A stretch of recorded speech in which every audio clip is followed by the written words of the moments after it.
uma doença descoberta há muitos anos, tá? 1964 já se falava muito dela.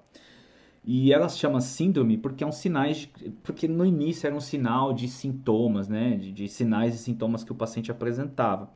Historicamente, se vocês pegarem o estudo do Asbar, que é o estudo que todo mundo cita, eu dei uma engasgada aqui, tá? Tô irritado com isso. Ele fala que essa síndrome ela é característica por baixa complacência, por hipoxemia, por taquipneia e por infiltrados difusos alveolares. Né? Então, por isso que é uma síndrome, porque é um conjunto de sinais e sintomas.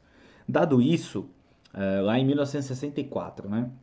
Depois de 71, eles definiram que ia chamar síndrome de desconforto respiratório do adulto. Síndrome de desconforto respiratório agudo, depois passou a ser síndrome do desconforto respiratório do adulto, tá? Até chegar nos dias de hoje. O que vale lembrar é que no passado nós ventilávamos esses pacientes com volumes correntes muito altos, então o tipo de ventilação mecânica não era interessante.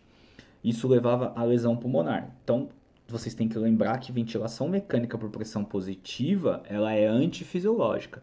Então ela sempre vai gerar algum nível de lesão no alvéolo ou no pulmão do paciente, falando de grosso modo. Então eu tenho que tomar cuidado com a forma pela qual eu vou ventilar esse paciente.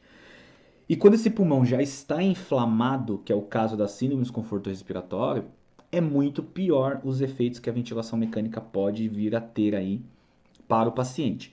Então aqui do lado esquerdo da tela de vocês, eu não sei se vocês estão vendo meu mouse aqui, você deve estar vendo mexer, mas não tem problema. Aqui do lado esquerdo vocês vão estar vendo que tem um alvéolo, né? O lado esquerdo é para cá, ó, da telinha, tá? Vocês vão ver que tem um alvéolo aí que tá bonitinho, né?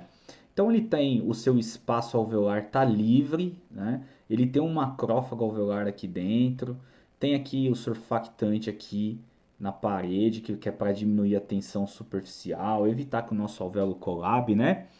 Nós temos as células tipo 2, chamada pneumócito tipo 2, que são aquelas células, né, que vão produzir o surfactante pra gente, né? Então a gente vai conseguir aí a produção de surfactante por vias dela.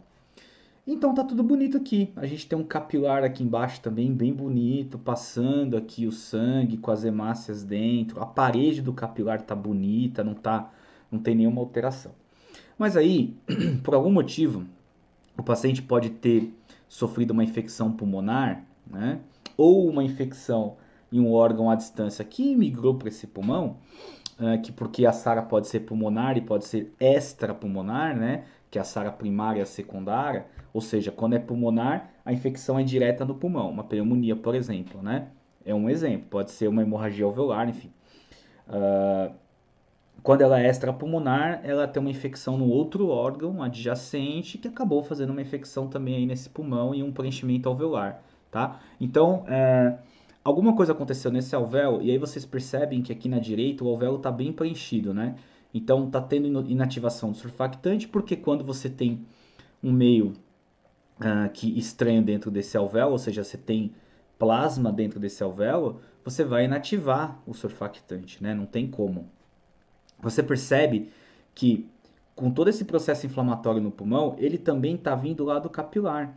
Então, quando o paciente entra num processo chamado de SIRS, Síndrome da Resposta Inflamatória Sistêmica, que é decorrente da sepse, ou seja, de uma infecção, seja ela bacteriana, seja ela viral, enfim, você vai ter alteração de capilar pulmonar. E por que você tem alteração de capilar pulmonar? Porque assim, a permeabilidade desse capilar fica aumentada. O que isso significa? Você vai ter muito mediador inflamatório sendo produzido pelo seu alvéolo e não é pelo seu alvéolo diretamente, pelos seus macrófagos alveolares, né? Você também tem mediador inflamatório correndo na sua circulação e esses mediadores inflamatórios eles irritam a parede do capilar. E aí vocês percebem que a parede do capilar aqui já está espessa. E o capilar ele tem algumas vilosidades, né? Algumas fissurinhas que é normal do capilar.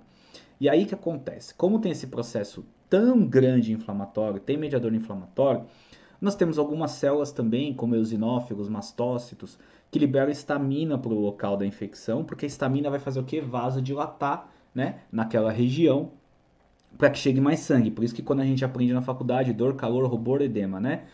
Então, dor, calor, o calor ocorre, né? E o edema também ali quando você bate um braço, alguma coisa, porque você tem a liberação de estamina no local. Claro, aqui no pulmão a gente não está vendo a liberação de estamina, mas tem a liberação no capilar para fazer com que tenha dilatação naquele local e chegue mais sangue. Como o pulmão está sendo agredido e o capilar também não está muito bem da sua parede, ou seja, ele está com as suas fissuras aqui, as vilosidades mais espessas, começa a cair elementos do capilar para o terceiro espaço e depois para o pulmão. E quais são esses elementos? Muitas vezes neutrófilos, pode ter sangue, hemácias também. E aí, com o processo inflamatório, as plaquetas começam a fazer uma agregação no capilar, fazendo estase desse capilar. A gente chama isso de CIVD, coagulação intravascular disseminada. Isso é muito comum na sepse. E aí fica mais difícil do sangue passar pelo capilar, e aí vai acabar extravasando mais coisa para o alvéolo. Quando o meu macrófago ele tenta combater um invasor dentro do alvéolo, o que, que ele faz? Ele libera interleucinas e fator de necrose tumoral alfa, né? O TNF, a interleucina 6, interleucina 10, interleucina 8. Por quê? Porque o macrófago ele precisa avisar o corpo que está tendo uma invasão no seu alvéolo. Então ele fagocitou algo ali e ele libera mediador inflamatório. Para quê? Para avisar que precisa de mais células vir para combater. Então vem mais neutrófilos para cá para combater essa infecção. Isso ocorre na Covid também, linfócitos e tudo mais.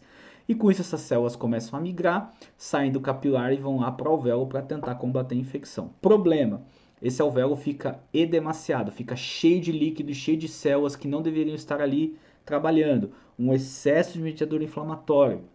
A parede do alvéolo fica desnuda, não tem mais surfactante, a gente inativa o pneumócito tipo 2. Resultado, esse alvéolo colaba ou esse alvéolo faz um preenchimento muito importante e esse paciente pode ter shunt. E aí o que acontece? Ele começa a ter queda de saturação, aumento de CO2 e aí é aquele desespero todo para ventilar o paciente depois, né? E ainda, falando disso, tem a mortalidade da doença, né?